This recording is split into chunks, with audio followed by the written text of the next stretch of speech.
yuzi bilan ozgina emotsiya qildi, bo'ldi. Endi u o'zi bildi. U вообще mensimaganda u kutgan jang bo'lmadi, u kutgan inson bo'lib chiqmadi.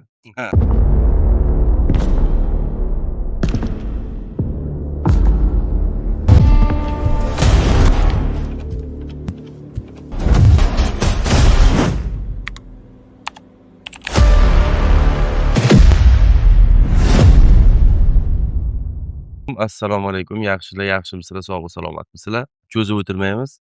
Bannerdan уже ko'rib bo'ldingizlar. Kimligini e'lon qilamiz. Jahon aka Rohat Aliyev. Aka, assalomu alaykum. Assalomu alaykum hammaga. Yaxshimisiz? Yaxshimisizmi? Rahmat. O'zi qanaqasiz? Tinchmisiz, sog' salomatmisiz? Tinch, Allohga shukr aka, sekin bo'ladi. Xo'p, mana shu savol o'zi, mana birinchi savolni beraylik. Siz media jangchimi yoki prof jangchimi?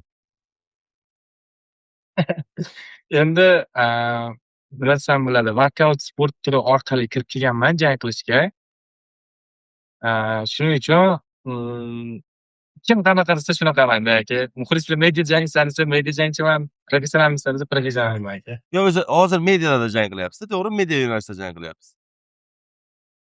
Shunaqa desak ham bo'ladi, shunaqa. Xo'p, keyingi savol o'sha faqat oxirgi jangingiz haqida gaplashamiz. Nimaga aynan Brus Lini tanladingiz bu jangda raqib sifatida yoki sizga aytishdi bo'ldimi? Men Brus Lini tanlamadim. Brus Lini o'zi, Brus Li menga 2025-yildan beri vizit tashlab keladi. Men shu ko'rgandim, lekin u populyarniy bo'lmaganligi uchun men bu bilan jang qilib menga nima foyda deb jang qilmasdan turdim. Lekin u Kamil bilan urushgan jangida Kamilni 3 raund ustunlik qilib, dasturchining Kamilni yutganda, orasida knockdown holatlari ham bo'lgan. Kurashda umuman bermagan Kamilga. Endi yaxshi sopernik men uchun. Brus Li yaxshi sopernik edi. Menga aytishdi, shu Humo arenada shu bola bor, urushasanmi deb shuni tashlashdi. Keyin men qarasam o'sha bola. Keyin u menga vizit tashlagan videosida, men faqat mishoglarni qidirasanmi, sen mishogsan deb kamsitib tashlagan videolari juda ko'p edi. O'sha narsa menga endi har bitta любой sportsmen o'g'il bilan ora bo'ladi-ku. Shuning uchun men jangga 3 raund dasturchining urushaman deb chiqdim. Endi hammasi Xudodan, lekin 3 raund urushaman deb chiqdim. Nima bo'lishini oldindan hech qachon bilmaganman, chunki ancha mensimasdan qaramaganman, chunki bu mendan oldin ham urushgan, rekordi ham mendan baland, opiti ham mendan ancha yaxshi bola edi. Men endi hammasi Allohdan ekan, aka, birinchi raund o'zida texnik knockout bilan yutdik. Lekin bahona qildi deb o'yladim men, birinchi raundda afkaz bergandan keyin. Doktor stop bo'lmadimi? Endi qarang, u qo'lini bahona qildi. Men endi jangda o'zim sezaman-ku, mana setkiga qisilgan paytda soniga tepganman tizzam bilan. O'sha tizzam bilan tepganman, o'sha yerda normalniy o'tdi. O'tgandan keyin bir marta ozgina atmasiga ham qo'yardi, pahimga tepdi. O'sha yerda keyin birinchi raundda oxirida bilgan bo'lsangiz kurash bo'lib ketdi-da. Men uni shu ustiga chiqib olib urayotgan vaqtim, u oyog'ini belimga chiqazmadi ham. Oyog'i og'riganidan shuni o'zini oyog'ining ustiga qo'yib oldi, bitta oyog'ini. Men uni videoda ko'rib chiqdim, sekinlashtirib. U qo'liga hech narsa qilmaganda, men o'sha oyog'iga tepgan holatimni travma orttirgan deb o'yladim men. Adashmasam paxga zarba bo'lgandi lekin. Yo'q, uni sekinlashtirib, sekin kadrda ham qilingan, paxga umuman zarba bo'lmagan. Naborot qo'limni qo'yib olib tepganman oyog'iga. Okay, faqat songa tekkan. Paxga zarba bo'ldi deb to'xtatganda siz nimaga hakamga o'zingizning noroziligingizni bildirdingiz? Chunki men 100% o'zi ham biladi, o'zi ham bilardi. U o'tda bahona qildi, chunki songa yaxshigina o'tdi. Chunki oddiy teprovkada ham, oddiy trenirovka uchun sekingina songa tizza uchun mashg'ulotda teptirsak ham og'riydi-da. Men o'tda uverenniy bo'lib turib zarba berganman soniga. O'sha yerda o'zi yuzdagi ifodalarni ham bilsangiz bo'ladi. Hali paxga tegmasdan oldin ham yuzida og'riqni bilinganini his qilganda. Keyingisida o'sha paximga tepdi deb bahona qo'ygan. O'sha sudya ham birinchisi endi ko'rmagani uchun to'xtatdi. Ikkinchisi yana paximga tepdi dedi. Sudya o'sha narigi tomonda turdi, ko'rdi-da, o'sha rabota eshitib baqirib sudyani ham aldagani uchun. Yana to'xtatib qo'ymasin dedim-da, tepganim yo'q-ku dedim. Keyin sudya ham ko'rib turgan ekan, tishlari baqirdi-da o'sha. Tepgani yo'q, bo'lgani yo'q-ku deyapti.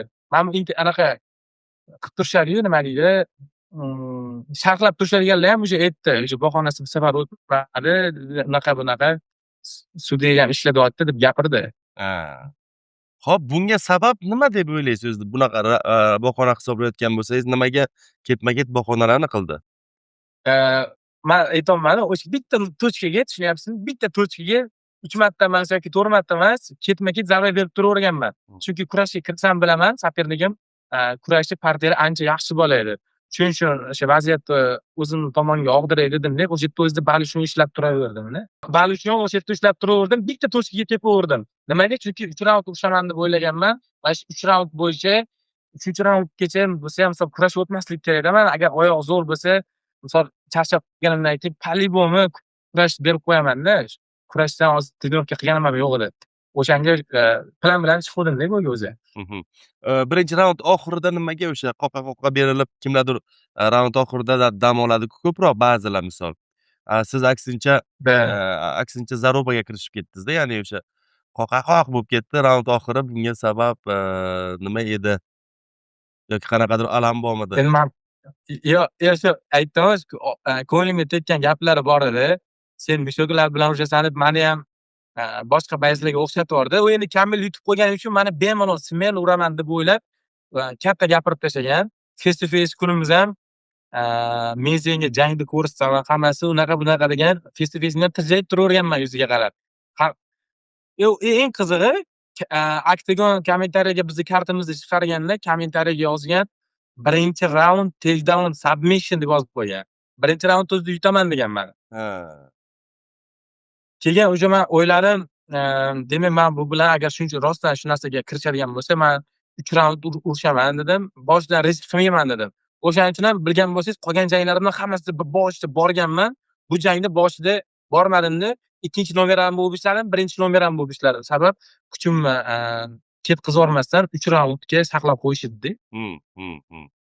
Jang nima sababdan to'xtadi deb o'ylaysiz? Shu boshida ham aytdim sizga, jang nima uchun to'xtadi desangiz, o'sha sonidan udar o'tkazvordi ko'proq. Turib qoldi o'sha joyi o'zida. Sondan travma oldi u, qo'lidan emas. Endi bu meni fikrim, men 99% shunaqa deb o'ylayman men. Lekin men ham o'sha hakamlar bilan gaplashganimda menga aytishdiki, qo'li orqasiga qolib ketibdi deyishdi-da. Lekin jangni qaytadan ko'rib chiqdim. Men yoki topolmadim, yoki bilmayman, qaysidir momentda vaziyatda bo'lgandir u holat. Haqiqatan ham qo'li orqasiga qolib ketgan, o'zini tagida qolib ketgan holatni men topolmadim. Unaqa holat yo'q. Birinchi raundda ham sudya to'xtatgan paytda o'sha takedown qilganman, yerga urganman. Yo'q, qo'li bilan emas, shunday orqa bilan spokойно chiroyli tushgan. Hali farq tushmagan, qo'li tagida qolib ketmaganda. Misol tepgan holatimda ham pechenga просто nomiga tegib qolgan, qo'liga tegmagan. O'sha men o'zim bo'yimni qayta ko'rib chiqdim. Qayerda bo'lishi mumkin dedim. O'sha men sopernikka otib, nima bo'ldi deyapman. Davay deyapman, urushmaysanmi deyapman.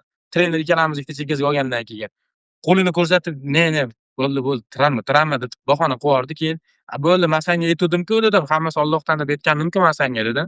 O'sha yerda keyin jim bo'ldi-da. San ham mishoga ekansan demadingizmi? Yo'q, o'sha videoni qo'yib qo'ydim. Davay, men endi qo'pol gap gapirib turib, davay vizifa qabul qil degan. O'shani men oxirgi videomda qo'yib qo'ydim. Endi kim shunaqa ekan deb yozib qo'ydim. Bu videoni ko'rgandir. Raqibingiz bilan nima haqida suhbatlashgandingiz jang tugagandan keyin? Jang tugagandan keyin raqibimga men birinchi bo'lib aytdim, nima urushmading, nima bo'ldi dedim. Desam, u keyin o'sha qo'lini ko'rsatib, travma deb, qo'li og'riganini singari, ana ko'rinib turibdi-ku.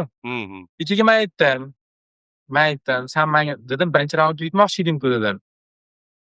Nima bo'ldi endi? Sen mana shu indagani yo'q, gapirgani yo'q. Keyin men unga aytdim, bu shu qo'limni ko'tarib bo'lgandan keyin, o'sha men ko'rishayotganda qulog'iga aytdim. Sen meni mensimading dedim. Birinchi o'rinda men senga aytgandim, bavrim dedim. Hammasi Allohdan dedim. Deganlaridiki, yuzi bilan ozgina emotsiya qildi. Bo'ldi. Endi men u o'zi bildi. U вообще mensimaganda, u kutgan jang bo'lmadi, u kutgan inson bo'lib chiqmadi. Bo'lmasa gapirgan bo'lardim. Nimaga aynan Kamil karatega chaqiruv tashladingiz?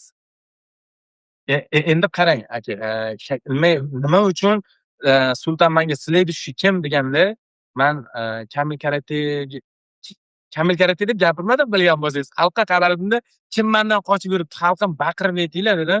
O'sha hammasi Kamil deb baqirdi. Chunki 2 yildan beri Kamil bilan konfliktimiz boshlangan. U faqatgina kommentariyada katta ketib, "Armiyam bilan kel, sanga emas, san dadajoningman", balo battar shunaqa gaplarni gapirib tashlagandi kommentariyada.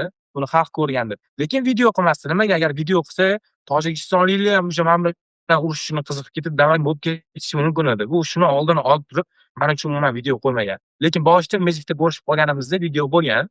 U o'zini postiga ham qo'ygan. O'sha men ikkita jang qilganimdan keyin negadir umuman men bilan gaplashmasdan, men bilan konflikt boshlagan paytidan keyin jang qildim-da, bilgan bo'lsangiz. Ikkitami jang qildim. Shundan keyin bo'ldi, Kamil men bilan to'xtatdi. Oradagi konfliktni to'xtatdi o'sha. Bunga sabab? Bunga sabab endi nima desam bo'ladi, katta ketmayman, xalq ham o'sha ko'ryapti. Birinchi bo'yindayoq o'sha yaxshi urishdim. Ikkinchi bo'yinda ham yaxshi urishdim. Kamiga men urishayotgan soperniklar ancha kuchli soperniklar edi. Bruslini o'zi 3 raund Kamilni, u Kamil karateni o'zi biladi xullas. Asosiy savollar o'z nihoyasiga yetdi aka. Keyin o'sha jangdan keyingi aytgan gaplaringiz haqida savollar bor edi. U mavzuda gapiramizmi, gapirmaymizmi? Mayli. Savol bo'lsa bemalol beravering, men javob beraveraman. Pichoq. Nima majbur qildi bugunga kelib bu gapni aytishingizga? Endi men agar o'sha yerda ochig'i, misol nima uchun bu narsani aytdim? Misol hammaning oilasi bor, oilasi bilan yashaydi, trenirovkasi, mashg'uloti, sharoiti shu narsaga ham bog'liqda. Endi men shu narsani bildirib o'tmoqchi bo'ldim. Ozgina bo'lsa ham misol 4ta bo'yda urishib hali yutqizmagan bo'lsam, qanaqa sharoitda trenirovka qilayotganimni o'zim bilaman xolos-da. Misol qaysidir yaxshi ligada mashg'ulot olib bormayman yoki man pul bilan ta'minlab turadigan joyim yo'q. Shu sababli sponsorlar chiqishini ham men juda xohladim. Buni ochiqchasiga aytaman. Agar sponsor chiqqanda professional tayyorgarlik ko'rganimda, men qanaqa urganda jang setkan ichida qanaqa urganda ko'rishardi, endi men bilmayman. Lekin meni bu safargi mashg'ulotlarim ham, oldingi mashg'ulotlarim ham bir yaxshi ligada bo'lmagan. Faqatgina o'zim imkoniyatdan kelib chiqqan holatda mashg'ulotimni olib borganman. Endi dadamning tug'ilgan kunini aytishga keladigan bo'lsak, bu ham shu mehribonlikni aytishimga sabab bo'lib ketdi. Nimaga? Chunki men dadamni tug'ilgan kuni bilan tabriklaganim bilan bu dadam meni eshitadilarmi, yo'qmi? O'shani mehribonlikda katta bo'lganman. Oilam bilan birga yashamasam ham bugun dadamning tug'ilgan kuni ekan deb aytganman. Shu videoni dadam ko'rsinlar, ko'rarmikinlar degan niyatda o'sha tug'ilgan kunlarini aytib o'tdim-da. Mana qarangda, jangimni kuni ham shu dadam tug'ilgan kunlariga to'g'ri kelgan ekanda, o'sha men motivatsiyaga to'lib bu jangni yutmasam bo'lmaydi. To'g'ri sizga sopernik normal sopernik edi. O'shaning uchun 3 raund lekin o'ta ham qiyin urushsam kerak deb o'ylab chiqdim-da. Nima desam bo'ladi, shu mehribonlikdan chiqqanimizdan keyin o'sha отношения umuman bo'lmagan, lekin shu mehribonlikda yurgan paytimiz ko'p marotaba kelib turganlar, lekin u payt juda ham yosh bo'lganmiz-da.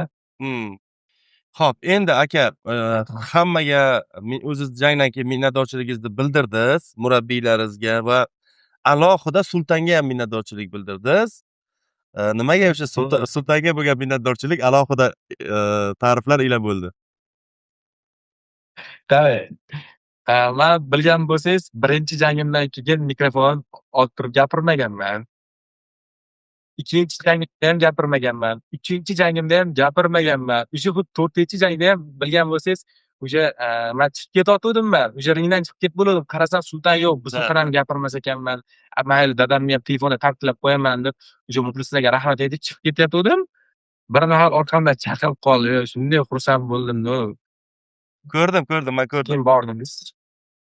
Va keyin Kamil shu paytgacha Sulton shu jangni yutganimdan keyin mikrofon berib, hali o'zimdagi gaplarimni yoki oddiy rahmat aytishga ham mikrofonni berilmaganda, balkim boshqacha vaziyat bo'lganini o'zi biladi.